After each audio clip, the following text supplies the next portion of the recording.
Assalamualaikum warahmatullahi wabarakatuh. Mari kita awali kajian kita dengan baca Al-Basmalah. Bismillahirrahmanirrahim. Bismillah, alhamdulillah, salatu wassalamu ala rasulillah Nabiyina Muhammad bin Abdullah, la hawla wa la quwata illa billah, amma ba'du. Rabbi shrah li sadri wa yassir li amri wa hlul 'uqdatam min lisani yafqahu qawli. Rabbana arinal haqqa haqqan warzuqna ittiba'ah wa arinal batila batila warzuqna ijtinabah. Qala Allah Ta'ala fi ayatil karim, a'udzu billahi minasyaitonir rajim. Alladzina amanu wa lam yalbisu imanahum bizulmin ulaika lahumul amnu wa hum muhtadun. Al-ayah, sadaqallahu azim wa sadaqa rasulul karim, alhamdulillahirabbil alamin. Hadirin Bapak-bapak, ibu-ibu jamaah Masjid Al-Hidayah yang mudah-mudahan senantiasa dirahmati oleh Allah Subhanahu wa taala.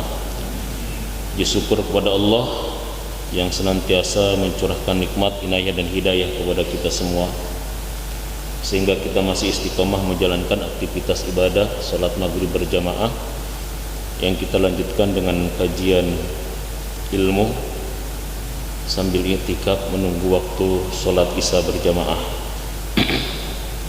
Tema kajian kita pada kesempatan malam hari ini adalah tentang nilai sebuah keimanan. Mengawali kajian kita, saya ingin membacakan hadis Rasulullah sallallahu alaihi wasallam dalam kitab Sahih Muslim, ya, Syarah Sahih Muslim Imam An-Nawawi di jilid yang ke-9, ya, halaman ke-56-57, hadis yang ke-2750. Hadis ini bercerita kepada kita tentang sahabat Nabi yang bernama Hanzalah Al-Usaidi. Hanzalah Al-Usaidi ini dia bertemu ataupun ditemui oleh Abu Bakar As-Siddiq radhiyallahu anhu. Saya bacakan dulu, ya. Laqiyani Abu Bakrin faqala kaifa anta ya Hanzalah. Menemuiku Abu Bakar Siddiq dan dia bertanya. Jadi kebiasaan para sahabat itu bertanya tentang kabar masing-masing. Kaifa anta ya Hanzalah, bagaimana kabarmu wahai Hanzalah? Qala, berkata Hanzalah, qultu nafaqo Hanzalah. Hanzalah berkata, nafaqo Hanzalah, Hanzalah telah munafik. Jadi Hanzalah itu adalah merupakan salah satu dari utabi Rasul. Dia adalah sekretarisnya Rasul, ya, juru tulisnya Rasul. Termasuk yang nulis wahyu itu adalah salah satunya Hanzalah. Bahkan di dalam riwayat yang lain, Hanzalah ini termasuk gisilil malaikah. Jadi orang yang ketika matinya itu wafatnya dimandikan oleh para malaikat. Maka mendengar itu Abu Bakar kagetnya bukan main. Kaifa anta ya Hanzalah? Qala qultu nafaqu Hanzalah. Qala subhanallah ma taqulu. Abu Bakar heran. Orang sekali berhanzalah kutabur Rasul, dia adalah juru tulisnya Rasul, orang yang dekat dengan Rasul itu, kok dia mengatakan nafaqo Hanzalah, Hanzalah telah munafik. Ini kalau nggak baca sarahnya, ini bahaya tuduhan kita kepada sahabat seperti Hanzalah. Makanya di sini kata Imam Muslim apa?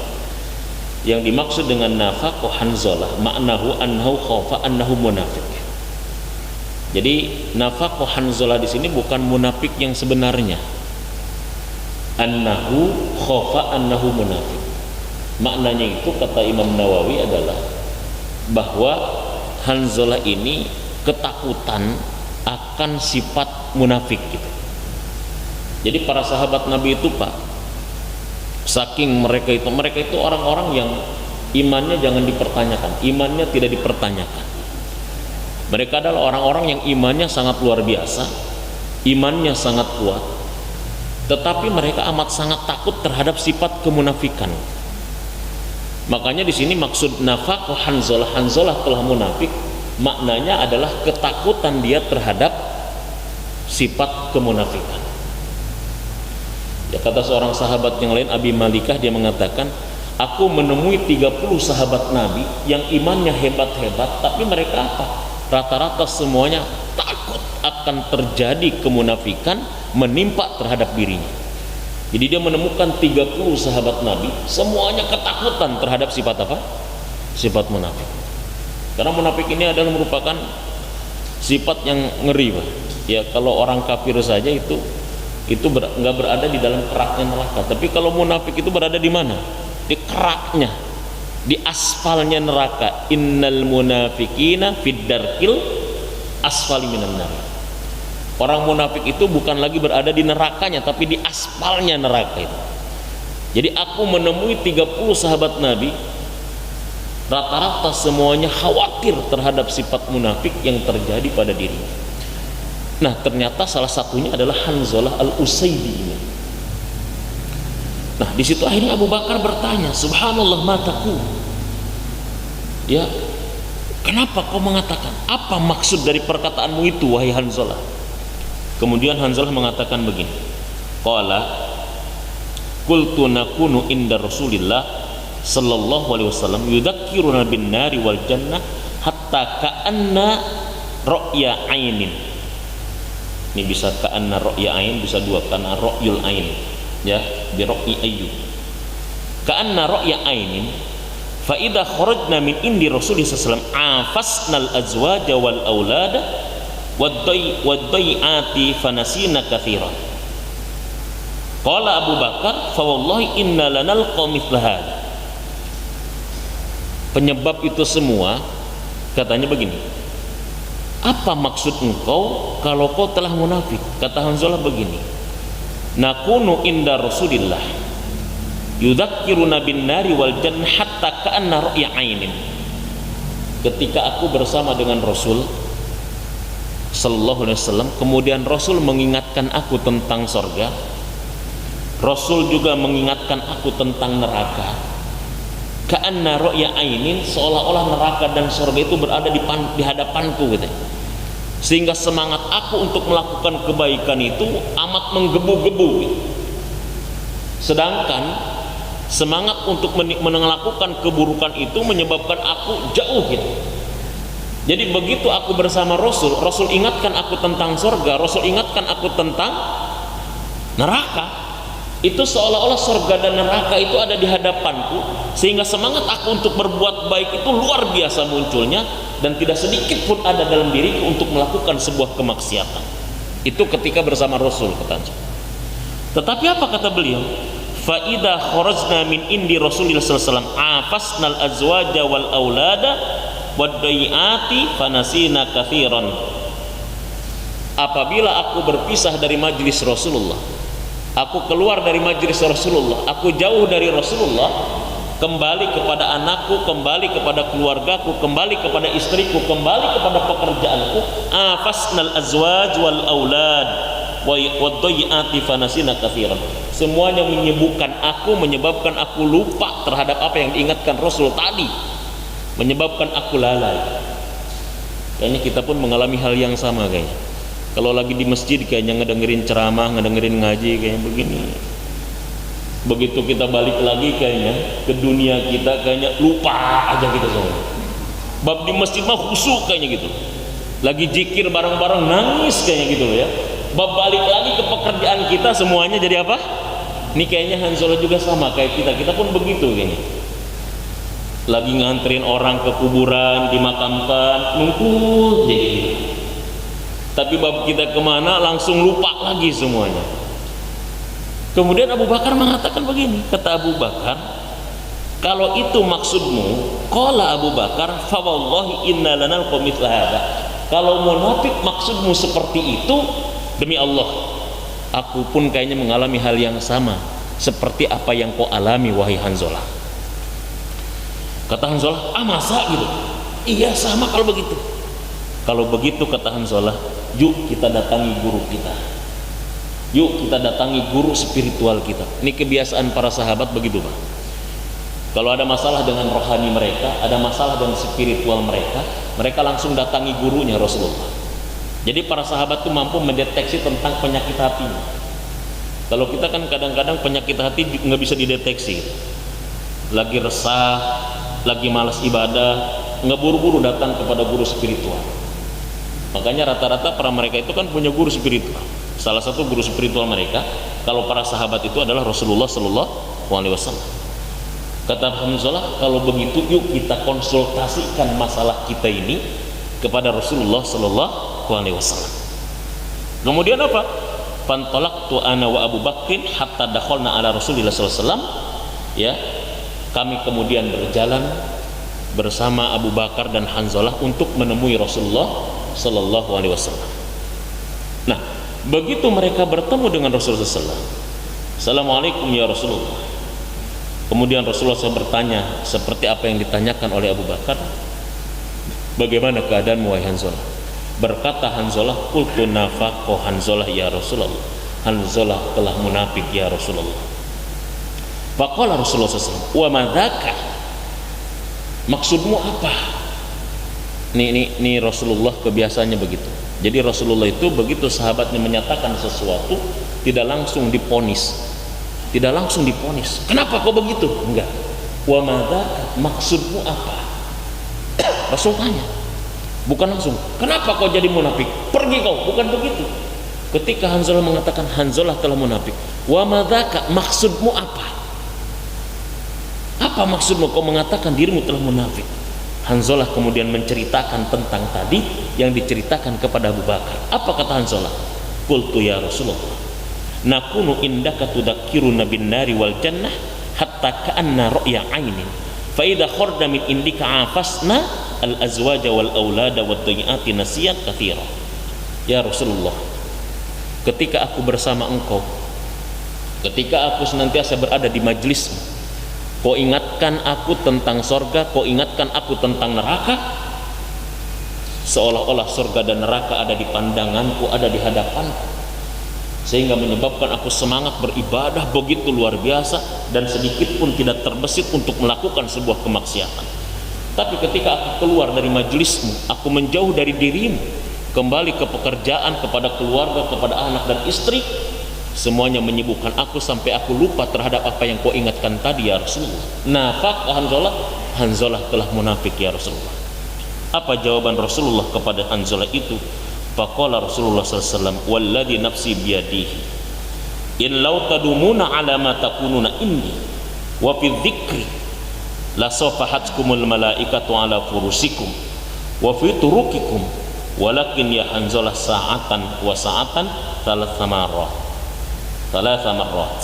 Kata Rasulullah, demi jiwaku yang berada di tangannya, di dalam genggaman Allah, in lau tadumuna ala ma takununa ini, sekiranya engkau mendawamkan, sekiranya engkau terus menerus ala ma takununa ini, seperti engkau sedang bersamaku, katanya, wa fi dzikri, dan selalu ingat tentang itu, selalu zikir, la safahatkumul malaika, sungguh malaikat akan menyapa kalian, ala furusikum, di tempat tidur kalian, wa fi turukikum, di jalan-jalan kalian, walakin ya Hanzalah sa'atan wa sa'atan, akan tetapi wahai Hanzalah, lakukan itu saat ke saat, saat sesaat, waktu ke waktu. Rasul mewasiatkan 3 kali, salah samarrat, Rasul mewasiatkan sampai 3 kali kepada Hanzalah. Jadi apa maksudnya bapak-bapak dan ibu-ibu jamaah sekalian? Maksud daripada hadis Rasulullah ini, ya di dalam hadis yang ke-2750, hadis Sahih Muslim ini. Hadis ini berada di dalam bab faddid dawami dzikri wal fikri fi umuril akhirah wal muraqabah wa jawazi tarki dzalika fi ba'dil awqat wal istighali bid dunya. Jadi bab tentang hadis ini ada di bab tentang fadlid dawami dzikri wal fikri, ya, keutamaan mendawamkan zikir dan fikr di umuril akhirah, tentang urusan akhirat, zikir dan berpikir tentang urusan akhirat. wal muraqabah wa jawazi tarki dzalika fi ba'dil awqati wal istighali bidunya, dan bolehnya meninggalkan hal itu ya pada sebagian waktu disebabkan karena kita memiliki kesibukan terkait dengan urusan dunia. Jadi hadis ini menarik ya, karena babnya bicara tentang keutamaan dawamud dzikr wal fikr. Jadi oleh karena itu salah satu maintain keimanan itu kan menjaga keimanan itu adalah dengan cara mendawamkan kita zikir dan hadis di majelis zikir. Ya makanya kan tadi kata Rasul, sekiranya engkau mendawamkan terus menerus seperti engkau berada bersamaku. Maksudnya kan di majelis ilmu, di majelis zikir. Jadi majelis zikir itu Pak, majelis ilmu seperti ini itu adalah charger keimanan. Ini charger keimanan. Jadi sahabat itu kalau mereka mulai imannya itu merosot, iman itu kan naik turun ya, naik turun, dan itu adalah merupakan perkara yang wajar. Yang tidak wajar dan berbahaya, dia tidak sadar kalau imannya sedang turun pada saat itu. Tapi para sahabat itu bisa mendeteksi kalau iman mereka sedang turun, bisa dideteksi mereka. Makanya begitu iman mereka turun, mereka kadang-kadang cari teman untuk bicara, untuk ngobrol perkara iman ya. Di kita juga namanya ngopi gitu ya, ngobrol perkara iman. Nah, itu ngopi namanya. Jadi nanti ada di Al-Hidayah itu ada grup ngopi kayaknya itu ya. Nah, ngobrol perkara apa Pak? Perkara iman itu. Jadi ketika mereka itu mengalami imannya itu penurunan, mereka akan cari sahabat yang lain. Cari sahabat yang lain. Ya, di riwayat yang lain kan pernah Hanzalah dengan Abu Bakar itu ya, mereka mengadukan tentang hal yang sama. Kemudian di tengah perjalanan mereka bertemu dengan Mu'adz bin Jabal. Pas ditanyakan, mau kemana engkau wahai Hanzalah dan Abu Bakar? Kamu mau menemui Rasulullah. Mau mengadukan apa? Mau mengadukan tentang kondisi kami. Apa kata siapa? Kata Mu'adz bin Jabal, ijlis nu'min sa'ah, yuk duduk bersama, kita beriman sejenak. Jadi mereka itu begitu Pak. Ketika mereka mulai imannya merosot, mulai mereka galau, mulai mereka gersang hatinya, mereka akan cari teman yang lain, kemudian duduk bicara tentang masalah iman, di-charger hati mereka, di-charger ruh mereka, kemudian iman itu naik kembali. Karena kita itu kan pakai terus ini Pak, kepala dipakai terus, hati dipakai terus gitu.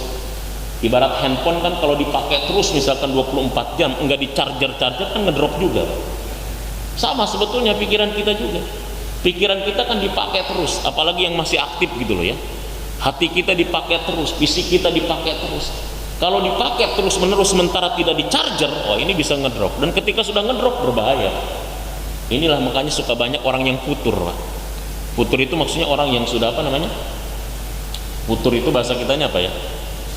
Putus asa mungkin ya, sampai ada orang mantan orang soleh gitu. Kok bapak nggak soleh lagi sih? Saya udah bosen jadi orang soleh kayaknya gitu ya. Tapi sampai jadi orang soleh itu dikerjain dulu gitu. Ada Pak mantan orang soleh gitu ya. Kalau misalkan Mike Tyson misalkan ada yang gantung apa namanya, gantung sarung gitu loh ya, Ronaldo gantung sepatu misalkan, ini ada gantung peci gitu Pak gitu ya gitu ya. Udah gantung apa? Gantung peci kayaknya. Udah pensiun jadi apa? Jadi orang soleh. Masya Allah. Naudzubillah summa naudzubillah. Ya, makanya ada doa Rasulullah SAW yang sangat luar biasa kan. Allahumma inni as'aluka imanan la yartaddu ya, wa na'iman la yanfaddu ya, wa murafaqata nabiyyika Muhammadin fil a'lal jannatil khuldi. Ya Allah, aku minta kepadamu imanan la yartaddu, keimanan yang tidak meragukan, keimanan yang mantap, wa na'iman la yanfaddu, kenikmatan yang tidak pernah rusak, tidak pernah hilang ya, wa murafaqata ma'a nabiyika Muhammadin sallallahu alaihi wasallam fil a'lal jannatil khuldi, dan aku minta kepadamu untuk menjadi teman nabimu yang mulia Muhammad sallallahu alaihi wasallam di sorga tertinggi yang kekal dan abadi. Masya Allah, ini doanya dahsyat itu. Yaitu riwayat Imam Ahmad gitu ya. Itu doanya supaya kita memiliki keimanan yang mantap, la yartaddu, yang tidak tergoyahkan. Nah, jadi hadis ini bicara tentang itu. Jadi hadis ini bicara pertama tentang bagaimana para sahabat itu begitu serakah dan begitu perhatian terhadap kondisi iman ini. Kenapa mereka sampai seperti itu, Pak? Karena mereka adalah para sahabat ini orang-orang yang tahu tentang nilai sebuah keimanan. Karena mereka adalah orang-orang yang paham tentang nilai iman. Ya, dalam Al-Quran banyak dijelaskan. Kalau dalam surat yang ke-10:58, Allah menyebutkan iman dan Islam itu adalah khairum mimma yajma'un. Sama di dalam surat Az-Zukhruf, surat yang ke-43 ayat yang ke-32 pun begitu. Allah sebutkan iman itu adalah khairum mimma yajma'un. Ya, qul bi fadlillahi wa bi rahmatihi fabidzalika falyafrahu huwa khairum mimma yajma'un. Ya, salah satu rahmat Allah itu, karunia Allah itu adalah Quran. Rahmat Allah itu adalah nilai-nilai keimanan, ya, nilai-nilai keislaman. Katakan Muhammad, karena karunia Allah berbentuk Al-Quran, kalau dalam catatan kakinya, warahmatihi, dan rahmat Allah berbentuk keimanan, berbentuk keislaman, maka bergembira engkau karena itu. Kenapa? Huwa khairum mimma yajma'un, karena iman itu, Quran itu lebih baik dari apapun yang dikumpulkan manusia dari harta dunia ini. Jadi kalau misalkan kita memiliki harta dunia dibandingkan keimanan itu nggak ada apa-apa. Ya, nggak ada apa-apa. Ya, bahkan di dalam surat yang ketiga, ya, ayat 91, itu kan ayat yang menggambarkan tentang orang kafir yang begitu ketakutan terhadap neraka ketika diperlihatkan neraka itu. Ketakutan yang menggema, ketakutan yang amat sangat itu menyebabkan dia memberanikan diri untuk menyogok Allah. Dan surat 3 Al-Imran ayat 91. Innal ladzina kafaru wa matu wa hum kuffarun fala yuqbala min ahadihim mil'ul ardi dhahaban walau iftadabi ulaika lahum adzabun alimum wa ma lahum min nasirin. Sesungguhnya orang-orang yang kafir yang mati dalam kondisi kekafiran, fala yuqbala min ahadihim mil'ul ardi dhahaban walau iftadabi. Ketika diperlihatkan kepada mereka azab Allah yang begitu mengerikan dan dahsyat itu, mereka rela menyogok dirinya, menebus dirinya agar tidak diazab oleh Allah. Dengan apa? Mereka rela menyerahkannya dengan emas sepenuh bumi. Tapi apa? Fala yuqbala min ahadihim. Allah tidak mau nerima, sogokan mereka itu tidak mau nerima. Riswah. Jadi orang kafir itu bayangkan, Pak, Tuhan saja disogok, Pak. Orang kafir itu kayak begitu, Pak. Tuhan saja diapain? Disogok. Dengan apa sogokannya tadi? Supaya tidak diazab, supaya tidak diponis, dihukum masuk neraka. Dia rela menyogok Tuhan dengan emas sepenuh apa? Sepenuh. Jadi bayangkan, di akhirat aja mereka masih berani apa? Nyogok Tuhan gitu loh. Ini kan terlalu gitu loh. Tuhan aja disogok sama mereka gitu.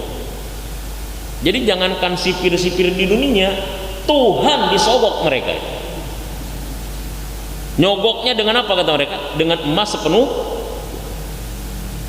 Kata Allah, kayak yang punya aja lo emas sepenuh bumi, jitak juga kayak gitu ya. Tapi kan nama Allah fala yuqbala, sama sekali tidak diterima oleh Allah. Kenapa Allah tidak menerima sogokan mereka? Ya Allah tidak butuh itu. Emas sepenuh bumi, 2 kali bumi, 100 kali bumi pun bagi Allah tidak butuh, dan itu terlalu murah bagi Allah. Tapi kan Allah memberikan solusi.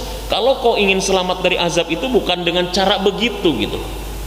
Kalau kau ingin selamat dari neraka bukan dengan cara menyogok aku dengan emas sepenuh bumi. Allah katakan, kalau kau ingin selamat dari azab, kau cukup beriman kepadaku, beriman kepada Rasul.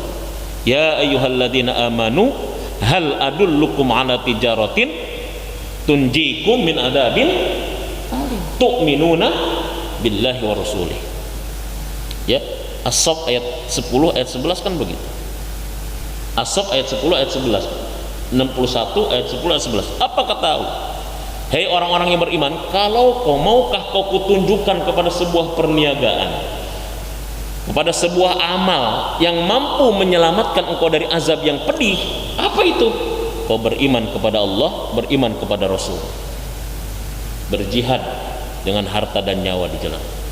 Jadi artinya kalau ingin selamat dari azab, dari neraka, bukan dengan menyogok Allah dengan emas sepenuh bumi, dengan iman gitu. Berarti apa itu di situ, Pak?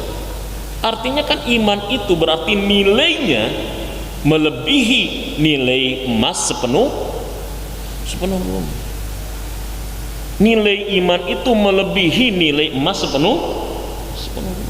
Ada yang pernah ngelihat Pak emas sepenuh bumi? Ada yang pernah ngelihat nggak? Kalau Bapak ngelihat emas sepenuh bumi, Bapak nggak bakalan hidup gitu. Buminya penuh dengan emas, mati kita. Nggak ada. Ada yang tahu kira-kira emas sepenuh bumi itu berapa Pak? Kalau dirupiahkan berapa kira-kira? Ya, bisa buat bayar utang kita kayaknya gitu loh ya. Ya, saya iseng aja Pak, ini dikoreksi aja Pak, ini iseng-isengan aja. Ya, saya ingin tahu beratnya bumi kita itu berapa. Saya cari dalam kitab tafsir nggak ketemu, ketemunya dalam kitab Google ternyata gitu. Ya, coba Bapak searching gitu ya, beratnya bumi gitu. Di situ ada banyak versi. Ya, saya ketemu di searching itu berat bumi kita di fakta4.com ya, www.fakta4.com itu. Ya, saya bulatkan itu berat bumi kita itu adalah 6 kali 10 pangkat 24 itu. Itu sumbernya www.fakta4.com kalau nggak salah. Itu berat bumi kita itu adalah 6 kali 10 pangkat 24. Saya ratakan begitu, 599 gitu. Hah? Iya, 99 kita ratakan, kita bulatkan jadi apa? 6 kali 10 pangkat 24 kilogram ya, kilogram. Jadi berarti nolnya ada 24 kilogram ya, itu beratnya bumi segitulah ya. Kalau nolnya 24 itu Pak nyebutinnya gimana Pak kira? Nyebutinnya kalau nolnya 24 nyebutinnya gimana Pak? Ngebilanginnya, bilangnya kita gimana Pak? Siapa ahli matematik di sini kira-kira? Hah? Ahli ekonomi siapa di sini? Nolnya 24 kita kalau dibilang, kalau misalkan disebutkan gimana cara menyebutkannya kira-kira? Apa? Nah ya, gitu aja Pak. Triliun, karena kalau 12 kan triliun, 24 berarti 6 triliun kilogram. Nah, gitu aja pokoknya Pak. Hebat berarti gitu ya. Dapat ilmu nih saya dari Bapak berarti.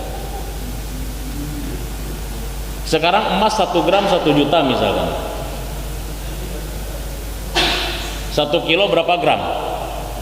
1000 gram.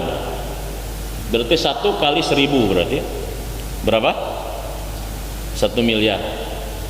Sekarang 1 miliar kali 6 kali 10 pangkat 24 berapa kira-kira? Ayo Pak, yang ekonomi lagi ya. Tadi udah ketemu sama beliau, nolnya 24 triliun kan ya. Sekarang 1 miliar kali 6 kali 10 pangkat 24. 1 miliar kali 6 kali 10 60 pangkat 24 berarti berapa? 60 miliar triliun rupiah. Mantap gitu. Ini kenapa Allah sampai memvisualisasikan seperti itu, mengilustrasikan seperti itu. Jadi 60 miliar triliun rupiah kata Bapak. Udah 60 miliar triliun lagi. Harta manusia terkaya itu siapa? Manusia terkaya di kita itu apa? Di dunia itu siapa katanya? Orang yang paling kaya di dunia itu menurut Forbes itu siapa ya? Sekarang siapa? 2018 itu masih diduduki oleh siapa? Atau 2020 masih diduduki oleh siapa? Oleh Bill Gates katanya. Masih diduduki oleh dia katanya. Dengan kekayaannya berapa? 1250 triliun katanya dia.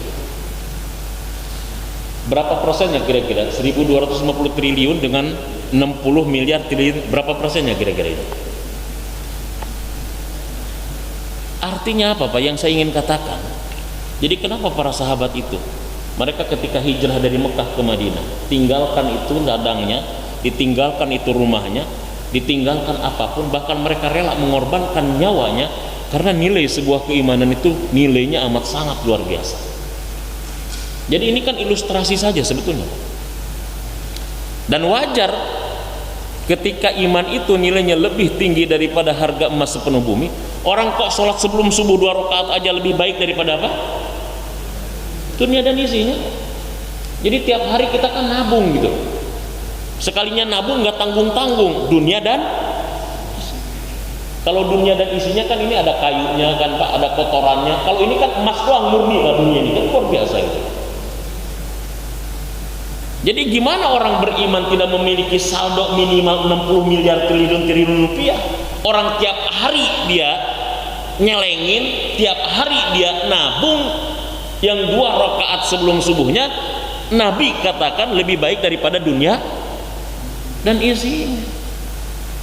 Jadi Masya Allah. Jadi makanya semiskin-miskinnya orang beriman itu saldonya, itu hartanya berapa tadi? 60 miliar triliun rupiah. Makanya orang beriman itu jangan sampai kecil hati. Wala tahinu wala tahzanu wa antum a'launa in kuntum mu'minin. Jangan kau bersedih, jangan kecil hati. Engkau itu adalah orang-orang yang tinggi derajatnya di sisi Allah jika kalian adalah orang-orang yang beriman. Jadi hadis ini menunjukkan pertama, begitu tamak para sahabat itu terkait dengan bagaimana mereka membentengi iman mereka, sampai ketakutan seperti itu sekali Hanzalah dan Abu Bakar. Dan hadis ini pun bercerita gimana cara membentengi, menjaga itu. Kita kalau punya emas 5 kilo aja Pak, dijaganya kayak apa gitu? Punya emas 5 kilo di rumah, dijaganya gimana Pak? CCTV pasang setiap pojok kayaknya gitu loh. Satpamnya hampir setiap pintu kalau bro gitu. Taruh di berangkas yang luar biasa gitu. Nah ini kita punya harta yang berharga. Dan tantangan akidah, tantangan iman kita ya di era sekarang ini Masya Allah luar biasa. Luar biasa. Jadi oleh karena itu maka poin yang pertama, hadis ini bicara tentang itu. Bagaimana para sahabat begitu serakah, begitu antusias, begitu ambisi untuk menjaga tentang kondisi iman mereka, sampai mereka berani untuk mendatangi Rasul dan menyatakan dan bertanya tentang keadaan. Yang kedua, hadis ini pun bercerita tentang apa? Sekaligus bercerita tentang solusi. Ketika iman mengalami apa? Mengalami fluktuasi. Apalagi ketika merosot, ketika turun. Apa ternyata? Maka judul daripada hadis ini ada di dalam babnya apa? Babu fadli dawami dzikri wal fikri fi umuril akhir. Jadi salah satunya adalah senantiasa berkumpul di majelis ilmu. Makanya kata Rasul, walladzi nafsi biyadihi in law tadumuna ala ma takununa indi wa fi dzikri la safahatkumul malaikah ala furusikum wa fi turukikum. Jadi begitu. Jadi hadir majelis ilmu itu Pak adalah merupakan charger keimanan yang paling efektif. Sampai-sampai ada hadis khusus bicara tentang masalah itu.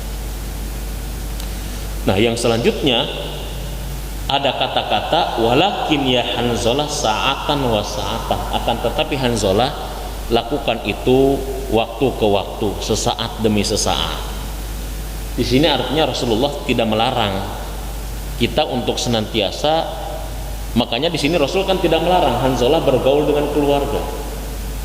Artinya kita mengkaji ilmu silahkan sesaat-sesaat, bersama keluarga juga sesaat-sesaat. Makanya Syekh Utsaimin ya membagi yang disebut dengan sa'ah di sini artinya waktu ke waktu itu. Akhirnya di sini pentingnya tentang manajemen waktu. Kalau Syekh Utsaimin mengatakan bahwa waktu itu bagi manusia dibagi 3 paling tidak. Kata beliau kan, satu adalah waktu untuk Allah, yang kedua adalah waktu untuk keluarganya, yang ketiga adalah waktu untuk dirinya beristirahat dan lain sebagainya. Tapi ulama yang lain mengatakan bahwa waktu itu harus dibagi 4, untuk Allah, untuk dirinya, untuk keluarga, untuk mencari nafkah. Berarti kan kalau 24 jam dibagi 6/4 berarti buat siapa? Allah. 1/4 lagi buat cari nafkah. 1/4 lagi buat keluarga. 1/4 lagi buat istirahat buat diri kita. Bagi kalau misalkan 24 dibagi 1/4 jadi berapa? 6 jam. Jadi kalau dibagi 4 dia 24 itu 6 jam untuk siapa? Allah, itu berdasarkan hitungan para ulama. 6 jam lagi buat keluarga, 6 jam lagi buat diri sendiri, buat istirahat kita lah, buat bahasa kitanya me time gitu loh ya. 6 jam lagi buat mencari nafkah. Yuk coba kita hitung kira-kira. Salah satu ulama yang pernah menghitung tentang waktu itu, manajemen waktu, adalah Imam Al-Ghazali. Kira-kira waktu kita dari 24 jam itu kira-kira adil nggak kita? Untuk Allah berapa jam, Pak? Tadi harusnya berapa katanya? 6 jam. Nah sekarang kita untuk Allah berapa jam ya? Hitung aja gitu. Kata Imam Ghazali gini, seandainya umur kita dikasih 63 tahun, dan kita misalkan hitung pada umumnya manusia, katanya kata dokter kan, tidur normal itu kata dokter berapa jam katanya? Ini kita umumnya dulu, umumnya. Kata dokter berapa jam katanya? 8 jam. Kata Imam Ghazali, kalau umur umat Nabi rata-rata 63 tahun dan dia mengikuti saran dokter bahwa tidur sehari semalamnya itu ada 8 jam, itu 8 jam kali 63 itu sudah 20 tahun gitu. Jadi berarti kita 20 tahun itu udah tidur doang. HSW atau tidur atau 20 tahun. Berarti kalau 63 dipotong tidur 8 jam sehari kali 63 20 tahun, sisa tinggal berapa? 43 lagi. Dipotong kerja, berapa jam biasanya kerja Pak? Umumnya 8 jam. Belum macet nih Pak ya. Kita hitung 8 jam aja. Belum macetnya gitu loh ya. Belum ngopinya nanti belum itu. 8 kali 63 lagi, jadi berapa lagi tadi? 20 tahun lagi. Berarti tinggal sisa berapa? Ya, 43 diambil 20 jadi 23 lagi. Kayak baru dipotong tidur dan dipotong kerja ya. Belum dipotong macet tadi perjalanan ya. Aktivitas keseharian kita misalnya makan, mandi, santai gitu, taruhlah berapa jam kira-kira? Nonton TV apalagi kalau ada bola gitu ya, kira-kira berapa jam? 4 jam? Oke lah, 4 jam lah kita potong. Oke, jadi berapa tadi? 10 tahun. Berarti 23 diambil 10 tinggal berapa? 13 tahun. Oke, 13 tahun kita potong 10 tahun masa belum balik, belum ngerti, ngaji belum bener, sholat kadang-kadang gitu, karena belum balik kan. 13 tahun dipotong 10 tahun masa kita belum balik, jadi berapa sisanya? 3 tahun. Habis nggak kira-kira? Jadi sebelum dihitung sama Allah nanti di padang mahsyar umur kita, hitung aja dulu sendiri kan. Nah sekarang kira-kira waktu untuk Allah itu tadi kan harusnya 6 jam katanya. Ibadah rutin kita itu sehari semalam ibadah sholat lah ya. Berapa menit kita sholat kira-kira? Sholat wajib berapa menit Pak? Ini ada 2 mazhab kayaknya, ada yang 5 ada yang 10 kayaknya. Ini tergantung imamnya baca apa kayaknya gitu ya. Kalau sholat sendiri 5, atau jangan-jangan kalau sholat sendiri 3 kayaknya gitu loh ya, karena dia patas. Karena surat langganannya adalah tukul, 2 kul ya dan kulhu kayaknya gitu ya. Itu saya hitung Pak, kalau kita sholat 5 kali, itu satu sholat 5 menit, itu 5 kali 5 25 menit, itu kali 63 tahun, itu ternyata ibadah kita dari 63 tahun kalau dipakai sholat, sekali sholat 5 menit itu saya hitung itu setengah semester kayaknya. Saya hitung itu bahkan mungkin itu bukan setengah semester, bahkan mid test kayaknya. Mid test itu berapa berarti? Mid test kan kalau semester itu kita kan ada 3 bulan. 3 bulan itu apa namanya? Ada mid test ya, ada semester kan. Itu mid test paling Pak, nggak sampai 1 semester mid testnya. Coba hitung 5 kali 5 25 kali 63. Itu ternyata kalau kita 5 menit sekali sholat, itu kali 5 menit, itu paling kita 3 bulan dari 63 tahun yang dipakai munajat kepada Allah SWT. Nah inilah sebabnya kita kenapa harus sholat sunnah, kenapa aktivitas ibadah kita semuanya harus bernilai ibadah.